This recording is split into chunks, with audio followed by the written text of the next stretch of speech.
Okay, everybody's over here. I guess that's where it's cooler, Okay. more shade. Anyway, my name is Cliff Pearson. I'm the editorial director at a big architecture firm in New York called Cohn Pedersen Fox, KPF. They've done some projects here in the Philippines. They've done a lot of projects all over Asia, Europe, everywhere you want to go. For many years, I was an editor at Architectural Record magazine and had covered a lot of projects and a lot of things happening in Asia. So I've been to Southeast Asia many times, but this is actually my first time in the Philippines. So I'm enjoying myself so far. This is called a dialogue. So I'm hoping that it really is more like a conversation. It's not going to be a set of formal presentations. Nobody's going to be showing slides or images. So I encourage the audience to participate as much as possible. If you raise your hand, I promise we'll call on you. There's no such thing as a bad question. I promise you that. The only bad questions are the ones that you don't ask. So sometimes the really dumb questions, the obvious ones, are actually the best questions. So don't be afraid to raise your hand and ask either me or the two panelists, what did you mean by that? You know, that sounded sort of cool, but what the hell does it mean? And I think it's important that everyone be able to explain what they're doing. So the two panelists that we have here today are G. Is it G or J? J? Okay, yeah. I will be the one. Gerard. Okay. Gerard Josen, who is the founder of Josen Design. And I'll let you look at his full credits in the program. But he got his degree from the AA, the Architectural Association in London, and has a degree in product and furniture design from Pratt Institute in New York. At the University of Philippines, he runs a hybrid studio that explores parametric modeling and construction. So interesting things. So everything from product and furniture design to architecture to parametric modeling. So that's a lot of the hot button issues. And then we have Jello Manosa, who is the head of Manosa Architects, Manosa Design, here in Manila, second generation running the firm. He studied in Australia at the University of Sydney and is a founding member of the Philippine Green Building Council. So we can try to figure out how environmental issues and green strategies are applied to what we're talking about. Now, our topic today is time and motion in architecture. And time is one of those invisible things. And when you talk about time in architecture, you have to figure out, well, how do you visualize that? And one way of actually visualizing time in architecture is to see motion. So if you have an image of a room, you actually don't know if it's a live image or just a still photograph. The only way you know is if you see motion. And that's when you know that it's actually a video image and not a still photograph. So motion in space expresses time. So that's one way of visualizing it. But these are fairly esoteric topics, and hopefully we'll be able to move from the intellectual sphere down to the reality of how people actually experience buildings and space. So I'm going to ask our panelists, how they visualize time and motion in architecture, and whether there's either an example that you've done or an example in architecture that helped shape your views of time and motion in architecture. Okay, it's a fully loaded question there. Okay, this is my understanding of how I see time and motion. Um, Time and motion tends to relate for me a lot with regards to contemporary forms or contemporary architecture. So when you look at guys like, let's say, an easy one is Frank Gehry, where he does the museum in Bilbao, and you can see the way the building actually looks like it's in motion, and then it was frozen. You know what I mean? In Australia, maybe architect Utson would have done it in the Sydney Opera House, where there's a lot of motion on a contemporary-looking building and then frozen in time. And that seems to appeal quite a bit to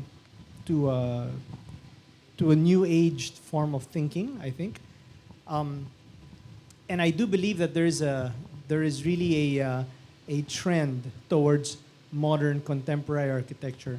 But there's also the ones who look at these types of spaces as wasteful. We tend to be in a generation where we're kind of a wasteful generation, as compared to, I would say, my father's generation or my grandfather's generation, which were the war-stricken generation. So they tend to be a bit more conscientious on the way they use materials, the way they come up with building designs. So if you look at, let's say, the Bilbao Museum, arguably 50% of that building is all architecture and is not usable. So when you talk about form follows function, that one was function follows form, where more than half the building is just purely for the use of space and the feeling of space. But it doesn't necessarily equate to a functional use. Now, on the other hand, there's another thought of an architect that I've been following. His name was Rudolf Disch. He's a German-based architect in Freiburg, and he came up with this beautiful building that he calls the heliotope. And what it is, it's a building that actually spins and turns with the way that the sun path moves. So the building actually turns and follows the sun. And during the winter months, the building faces its darker side towards the sun, so that it starts using like a Trombe wall to heat up the building. And during the summer, it turns and faces to be able to get the summer breezes. But the building itself is not a wasteful building. It's very consensually designed and oriented so that the whole building can be used. So when I look at time and motion, it really depends on how one perceives it. What generation of architects or becoming a student in architecture, what generation were you from? And your perception tends to change in terms of architecture. Today, I also look at climate as a major factor, with challenges for architects as well, because the way that we are designing and the way that the students will be designing 20 years from now will be very different from the way current buildings are designed, because our typhoons are getting more powerful. We have flooding in deserts. We have ashfall coming in. There are many things which tend to change with climate as climate change happens. And so the way that you think, the way you see buildings today, the glass buildings you see, the challenges that you give your cantilevered balconies and whatnot, all this will start to change in the next 5, 10, 20 years, 30 years. And we as architects have to change the way we design our buildings as well. So I guess, I don't know, I could be rambling already here, but time and motion basically really depends on what generation you belong to and how you perceive architecture at that particular generation. Yeah? Now, it's interesting to talk about climate change, because in some ways, climate change is a ticking clock. So it introduces the concept of time in a very different way, that we may actually have limited time to start solving some of the environmental issues that we face. So, I think that raises a whole nother issue, which I think is maybe the most important issue that we face today. Gerard, is there an example of a building or a piece of architecture that has affected the way you think of time and motion?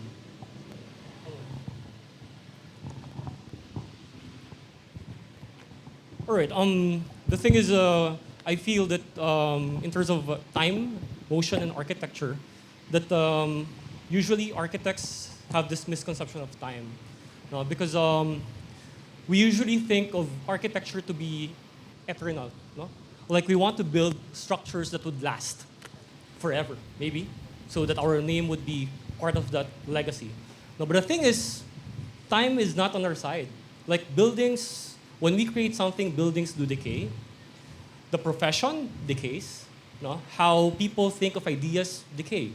No? Because interestingly, I'm currently really into the research of architecture and obsolescence.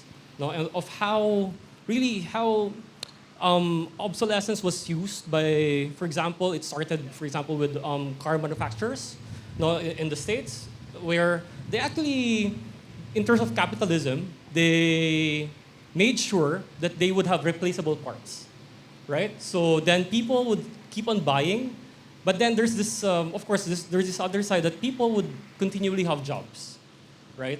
But then comes the Japanese manufacturers, where they created more durable, reliable cars, and it shifted. You know, car manufacturers in the States started creating more reliable cars in terms of parts, services, etc. Now, there's really this idea of which they call planned obsolescence, right? So they really planned that their products would become obsolete.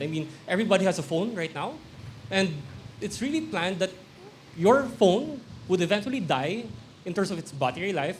iPhone wouldn't want you to change their batteries. They would do it themselves, right? And I'm into this research of how could actually architecture apply this planned obsolescence in terms of us being sustainable. Maybe it's time for architects to really think that the buildings that you design have a lifespan. It would decay. It would need to be changed. And the thing is, if we don't really plan that obsolescence, and if we are in denial, then we just keep on adding, waste. All right. So, in terms of actual examples, I'm researching this concept of the mat building. It's an old concept in the 60s. No? So even Le Corbusier actually attempted using the mat building concept. So basically, what a mat building is that its premise is that you create your building to be able to adapt to changes. Adapt to changes in program, adapt to changes of style, materials, programmatic-wise, etc. So they created this. One good example is the Free University Berlin. I don't know if you guys have heard of Free University Berlin. So this is a school in Germany where they actually attempted to implement this concept. So it's by Candelis, Joris, and Woods architect. So it was in the 60s. So they created these modules. So these modules were supposed to expand over time, right? So the concept of a mat building is that one module, one unit, it should be able to answer all the needs in terms of ventilation, light, daylighting, etc. And then if that unit was able to actually answer those needs, you can then replicate that module and basically propagate in a way. So, of course, when they started this concept, they were able to build the school, probably just a portion of the whole envisioned size of the school. But of course, early on, since it's a fairly new concept, there were a lot of problems. They realized that, if you have this grid and then you created all these modules, then it was like a maze inside the school. So they were saying that they were making a joke that, like, we have 25,000 students in the school, but you don't really know where they are because you can't see them from the maze of the corridors because of the problems of a grid system, no, usually. No? So, but then it's a proof of concept that I feel other architects was able to get on because then they started renovation. They added expansions. And in 1997, those times, no, Norman Foster actually took over. So his line of thinking was really to try to understand what the original architects were trying to do. No? So with that, they were able to just shift the use of materials, etc. No, then there's another architect that came after Foster to expand. And instead of using, for example, they've been using solid walls, he, just by creating glazed facade, he was able to create that porosity that they wanted in the first place. And then the maze problem disappeared. No, so it's like a test bed. No, I mean it's been 40, 50 years already, and that kind of adaptability of that building, although it was infant, is something I feel that I'm trying to we have one project that we're really looking at it and seeing the potential. So Yeah, I mean, the whole idea of buildings that change is an interesting concept, and it's something that architects have, tried to deal with for many, many years. The original idea of architecture was to create a sense of timelessness, a building that will seem appropriate, 100 years later or 500 years later. So, you think of the pyramids in Egypt, and we think of them as timeless pieces of design. But then in the 20th century, architects started thinking, well, how can we create buildings that can change and adapt? So, the Free University, you can just add more modules, so it will grow and change, but do it in an organic way. But one of the problems is that each of the modules is based on a certain technology, for the infrastructure, for the electrical systems and things like that. And of course, those technologies become obsolete fairly quickly. So now you have this module that's using technology that's already 60, 70 years old, and we have much better electrical systems and mechanical systems than they did 60 years ago in 1955 or whatever. So this is something that architects have struggled with for a long time. And it turns out that, the buildings that often are the most adaptable are actually the dumbest buildings. Exactly. So, probably the ugliest. Sometimes the ugliest, or, ugly is also one of those things that changes. Ugly is usually the buildings that were designed in the immediate previous generation from when we are. So, buildings from 20 years ago are often seen as ugly. Buildings that were ugly 40 years ago now seem sort of interesting and intriguing. But I live in New York, and in Soho, there were cast iron buildings that were built in the 1880s. And people often thought of them as ugly industrial buildings. They were just mostly for light manufacturing, places where mostly women were assembling clothes. So it was very low technology. And then they became obsolete, and they were empty for a long time. And of course, when buildings are empty in a city, who comes in? It's usually the artists, because they're just looking for cheap places. And they found that these, ugly, empty lofts are actually perfect for creating art in. And then once the artists came in and found a way of reviving these buildings, then all of a sudden other companies started saying, whoa, wait a minute, we can use those buildings too. So then, retailers realized that they'd actually make great shops, and technology companies are now moving into those buildings. And they're actually incredibly adaptable, partly because they're very, very simple, dumb buildings. So, is there a way for us to design buildings? Do we have to just design dumb buildings? Or is there a way of creating smart buildings that will adapt and change? Actually, I agree with you with regards to the dumb buildings concept. Um, well, just a simple one, which is already within our time. Maybe about 7 years ago or 10 years ago, there were guys that were coming to the office pushing for for smart lighting, but it would have to be wired. Your entire house would have to be wired up, and it had a base module that actually ran and drove this whole system, and it was an expensive system. It had to be done when you were actually building a new structure.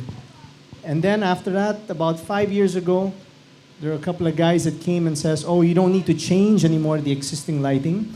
All we do is we put in a motherboard, hook it up to your electrical system, and all of a sudden now we can start creating smart lighting." And it's, oh, fantastic. So that's a little better. Last week, there were a couple of guys that came to the office and said, "We can sell you bulbs, and the bulbs run on Bluetooth. There's no wiring needed. You run it through your iPhone or your phone, and you now have smart lighting by just changing a light bulb." And you can see, if you invested 10 years ago in a whole system, today you're still trying to recuperate your investment, and things have moved much, much quicker. Same with solar panels, same with dual plumbing systems, so on and so forth. But when I look at buildings, I try to go a little bit more in the macro. I don't look at a smart building. I think we have to start doing smart cities. And a smart city doesn't have to be big. A smart city can be as small as, let's say, the campus in UP or UST. Even a campus size, a couple of hectares is actually good enough. And creating a smart city would be creating the city, but a digital twin of the city, I would say. So you could actually start getting information about people using the city and making it more efficient, run more efficiently. For example, we have a project that we're doing now in Nagasaki, which is for an IR bid for an integrated resort concept.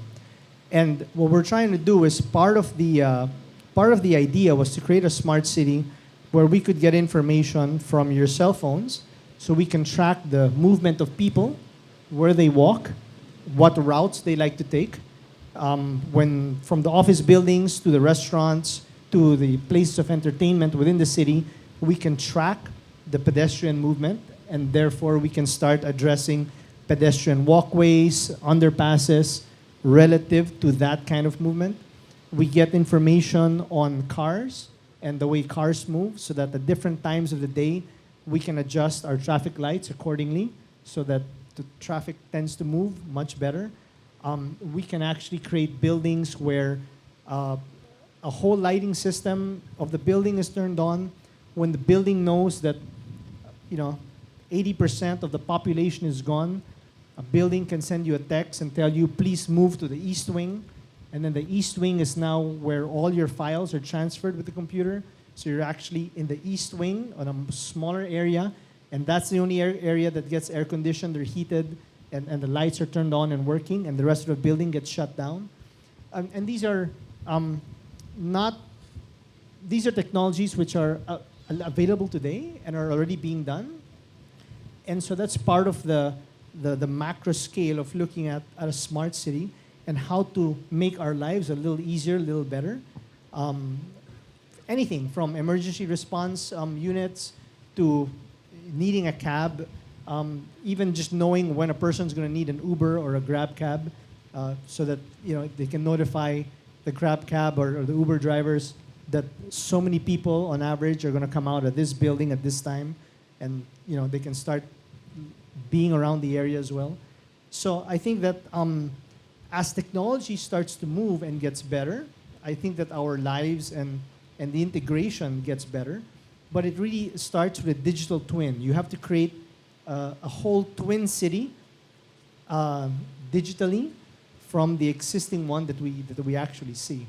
And for some, that's a little bit hard to have terms to grip, especially with regards to a lot of the locals in Manila, because we're always curious about our privacy issues and whatnot. But but in reality, it does make our lives better. And believe it or not, we're already doing it without us even knowing. A lot of the governments are already collecting data, movement, face recognition in the malls. It's already happening. There are a lot of developers that we've worked with that already have integrated face recognitions as part of their security systems, so that as soon as you walk in a mall or you walk in a casino, you're already red flagged automatically, and they know that you're there and they're watching you, whether you like it or not. And that's really part of creating a whole digital twin, which I think is going to become the way of life. Yeah, that has a lot of promise, but you also have to trust the people who are now collecting all this data. Exactly. No? And obviously that's a big issue in every country. I know in the US, there's a big project in Toronto that an organization called Sidewalk Labs is doing. And they're actually acting as a developer for like a 16-acre area right on the waterfront in Toronto. And they're promising basically a smart city. But Sidewalk Labs is part of Google. And Google has the technology, which is great, but they're dealing with the issue of trust.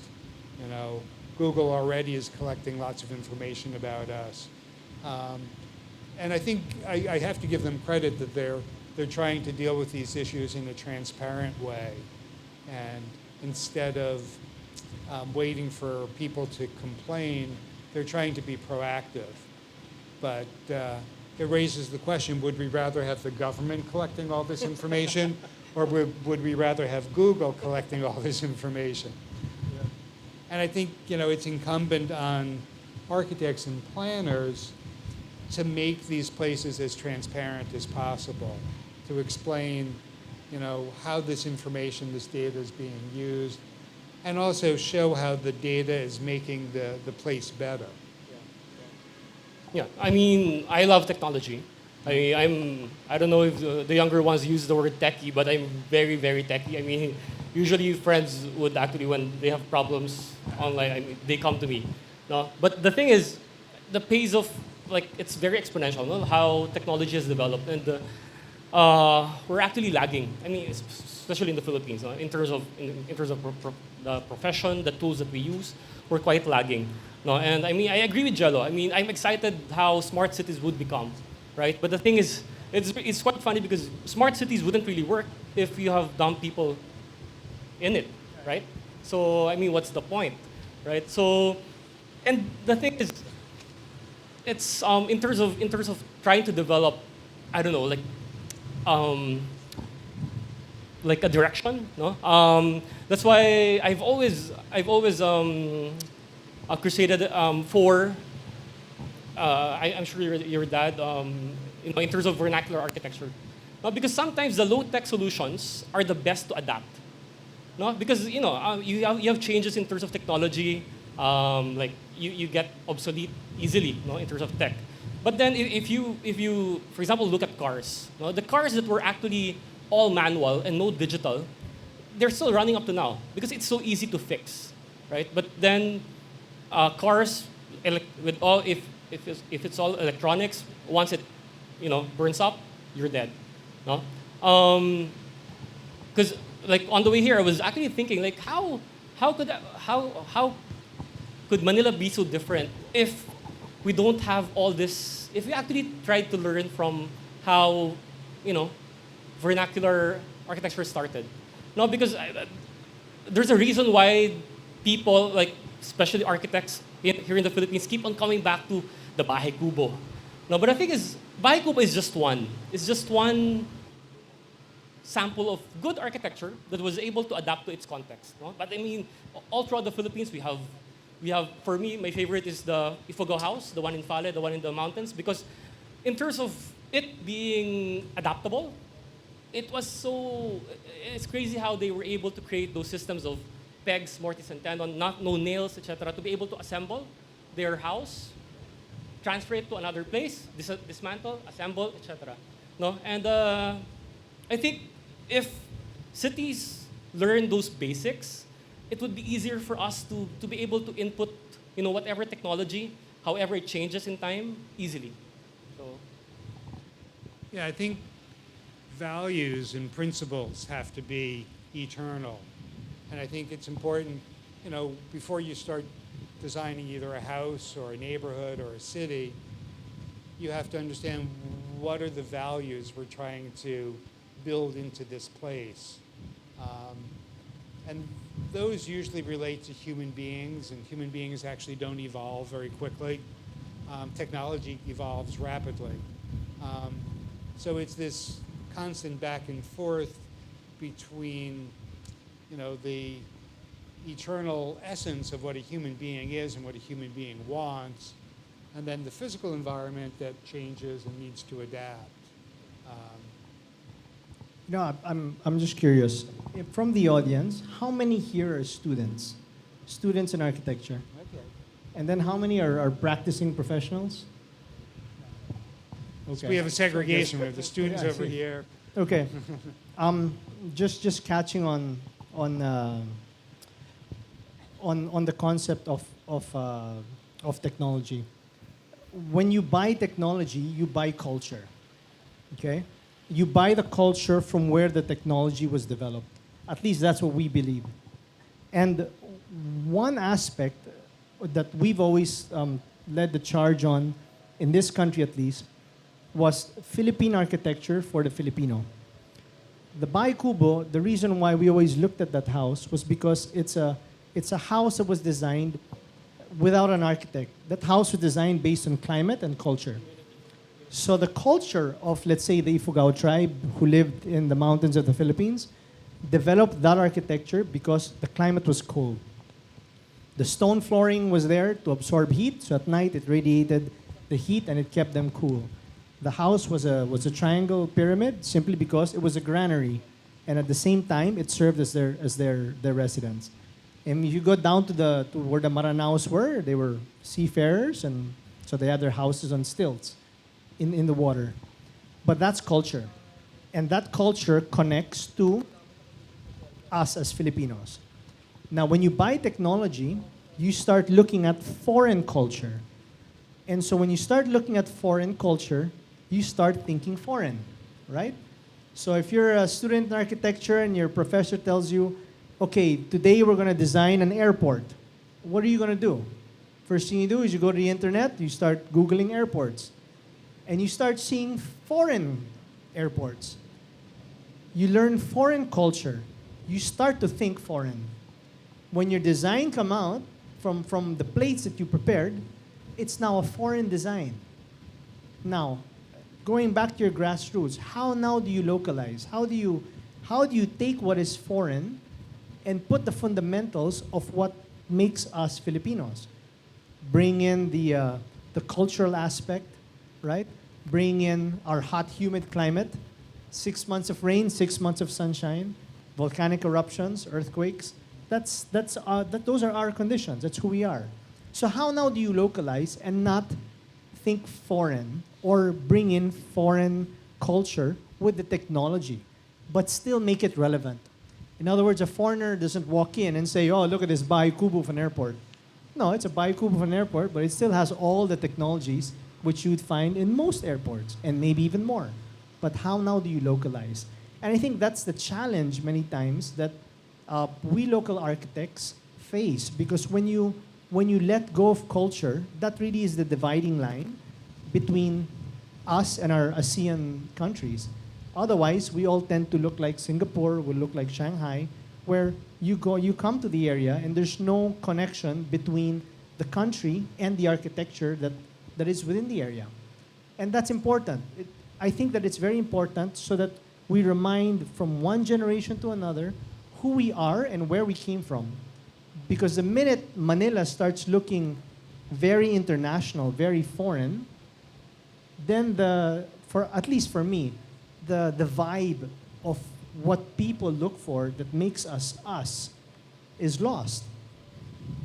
That's why Intramuros is so beautiful, because it's who we are. It's why we're all here, right? It's a good reminder that the heritage is important. If you go to China, you'd want to see Chinese architecture. If you go to Japan, you'd love to see Japanese architecture. But why would you like to go to a country that is international architecture? Then you're looking, there's a detachment with the culture. So for me, that dividing line between innovation, technology, is really culture. And that's one thing that we as architects should not forget, right? That's a little sidetrack from what we were discussing, but I just No, want but to bring that up. It actually relates to one of the questions I was going to ask, which is, how is our perception of time affected by our culture? And how do you define culture? I mean, is culture the country that we grew up in? Is it the city that we grew up in? Is it the neighborhood that we grew up in? Or is there now a global culture? I mean, are people your age now more, in some ways, connected to, are you more similar to an architecture student in New York than you are to someone who lives next door to you but has nothing to do with design or architecture? I mean, has technology connected us in a way that we weren't connected before, and how does that actually affect the physical environment that we're in? You know, like many times when the way I've seen us progress, at least locally, I'm talking local setting. We started in school, and you were taught by your professors, form follows function, correct? Correct. Okay. Depends. Depends which school. Okay, depends which school. And then as you get out of school and you start practicing, it changes. It becomes form follows fashion. Because you're now looking at trends in architecture, trends which you start to follow. And that seems to be the case. Where I am right now in my practice, it's now form follows feng shui. Because it's now the developer and the clients dictating to you, no, you can't do that, you can't do this, you can't do that. And when you look at architecture, you've got your building regulations, right? You've got your client requirement, which are pretty constrictive. You've got your budget issues. Then you throw in your feng shui requirements and whatever other building requirements are needed within the subdivision or whatever it is you're doing. And then before you know it, your hands are chained up. And then you're thinking, where now is the art in architecture? What happened to the art? You're dictated by the boundaries of so many rules that need to be followed. Now, if you can seem to break out from that rule and kind of create something that still is meaningful, something that still makes sense, something that is a contribution to architecture and not just a building, or a contribution to your culture or to your local culture and not just a building, then it's something worth talking about. Then it's something that people tend to look and say, well, okay, he's a good architect. You know, he had a great idea, and he put something together which no one really thought of, and that's great. Rather than creating iconic buildings, which we love to do. We just love to make iconic buildings as an edifice to who we are as designers. But in reality, sometimes these iconic buildings are really just that. It's just an iconic building. But there's no real substance or contribution to the built environment or to the natural environment for that matter. It's just a building, right? At the end of the day, it's finding that right balance that hits all facets. And that's what really, for me, that's when things start getting really exciting. Yeah, and I just want to add on to Jello's form follows function, function follows form. Now we're on form follows data with all the computational design that we have. When I was studying 15 years ago, my friends were talking about form marries function. No? So you get best of both worlds. I say that form fucks function and created baby functions. No? I mean, that's baka may mga kids. Pero I mean, I think that's how I see architecture. No? Like there's really not one formula, and maybe those little marriage could actually create surprises. No? And I think, yeah. So. You know. are there certain technologies like augmented reality that will change the way we think of buildings, or especially think of time in buildings? I mean, if you can be wearing, Google glasses, which, when I look at these buildings, I can see what they looked like 150 years ago. How does that actually change our approach to architecture? Well, yeah, go. No, I mean, because in terms of technology, I think the architecture profession has been trying to do catch up, no? Especially here back home. Tools have not really been immersed thoroughly here compared to what's happening abroad. No? Like I was talking with one a friend of mine from AA. No, he did a talk here, and he was saying that he has a friend who works for Arup, and what they're actually doing is that he's the one who mines data from all their projects. So he was able to collate all the data from all the projects around the world, no? And he's trying to synthesize everything to be able to create construction drawings in one day. Imagine that. I mean, that would totally change how we think of architecture. And the thing is, the problem here in the Philippines is that schools were so behind. We're like dinosaurs. Because most of the older professors, they still feel that, manual drafting is the best way, that's the only way to go, that's the best way to become creative. But things are changing. I mean, the students now, they started when they were babies, they started with digital tablets already. No, and we really need to shift our thinking of how we could adapt, no? Because Yeah, me, I'm a big believer. I buy technology all the time.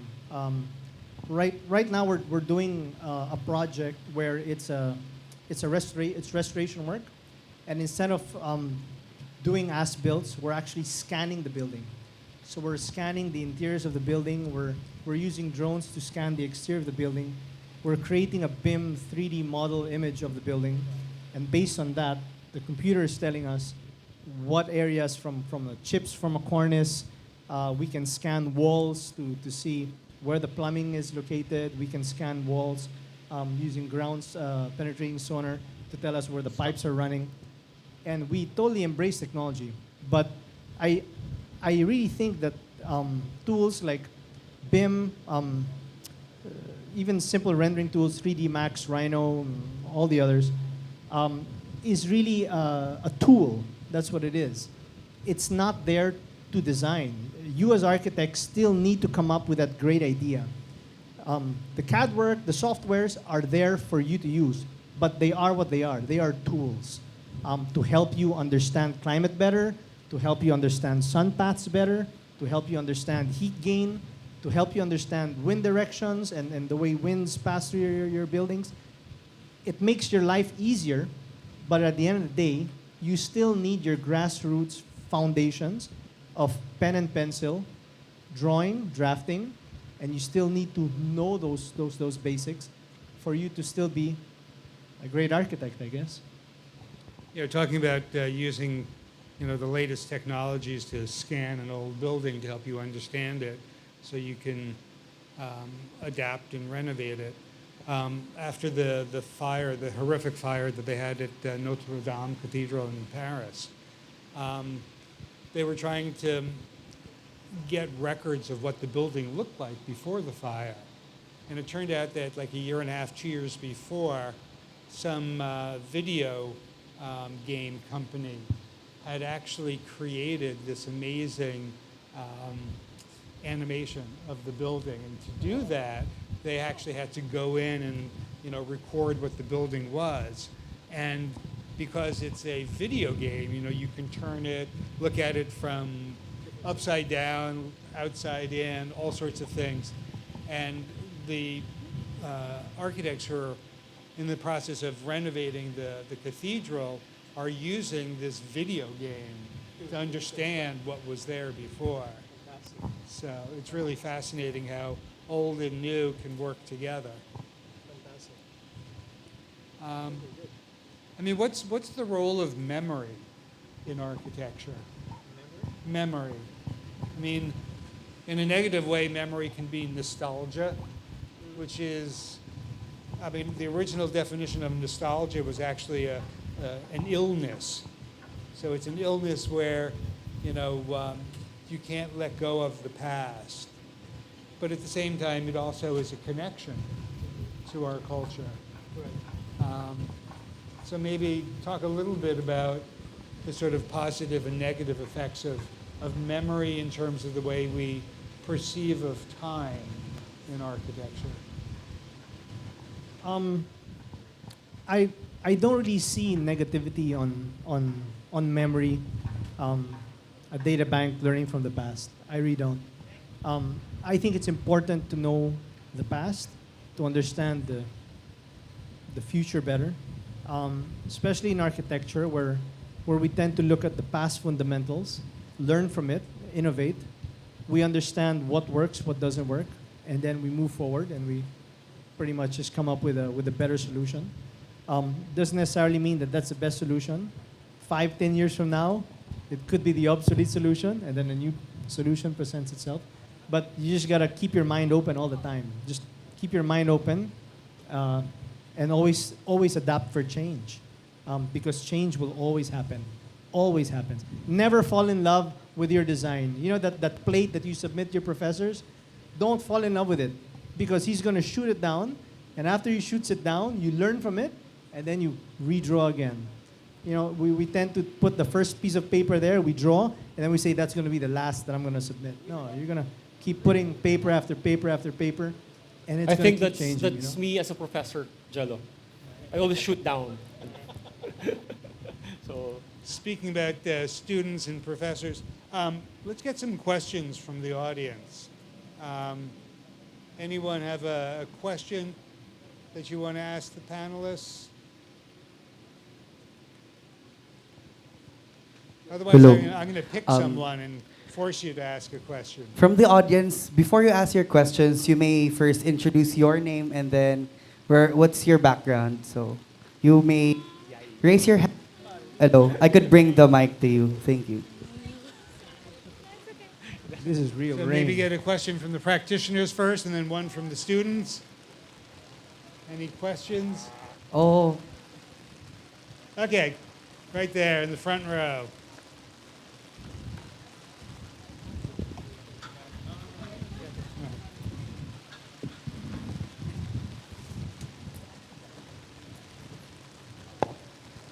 Hi, I'm Jackie. I'm from Benil, CSB.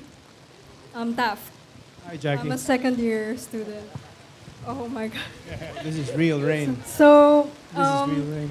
it's very interesting what everyone was talking about, how in the wake of climate change and sort of the age of, oh no, climate change, sort of the age of data and, That's real rain. okay, Okay, we may be losing. yeah. Say it really quickly. Yeah, so I was interested about whether or not we're moving towards sort of resilience and adaptability as opposed to resilience in robustness or legacy making in architecture, and how that fits into the age of data and the age of technology, sort of moving away from this starchitect culture of trying to build a legacy out of something, and moving towards a more collaborative and adaptive sort of architecture. What are your thoughts on that? Oh, no. You guys. Okay. I'm a journalist. I ask questions. I don't provide answers. Okay. Well, okay. I'll put it under our context in our family. We have a simple rule in our house. In our house, it's once you walk in the conference room for design, you gotta check your ego out the door. So all the egos are checked out the door. We basically look at architecture not as iconic buildings, but really look at them as environment first, which is why our architecture as well tends to be more adaptive to our climate, this climate. You know what I mean? Having rain during the February month is unheard of. That's part of climate change. That's part of adaptability. At the end of the day, if you don't work around these conditions, situations like this actually happen. Follow-up question. Do you think that it's in the Philippines, that it's like a long time coming to have this sort of mindset of putting in our context and building it into design? And do you think architecture should be taught a drastically different way in the Philippines as opposed to how it's being taught now? Oh. If I had my way, I would still teach the fundamentals first. But I would put a lot of emphasis on climate. I really would. More and more our buildings tend to look more iconic and not really suited for our climate. And if you look at a lot of the directions for buildings that are coming up, the new buildings coming up, a lot of them are really more based on what the bottom line tells you and not exactly what climate allows you to have. And unfortunately, it's a mindset. It's a mindset that needs to change. Thank Okay. you. Anyway, I think Mother Nature is telling us that Yeah. we better get out of here. Stop. Thank you very much. I want to Thank you so much. Jello and Gerard. Thank you very much. Thank you.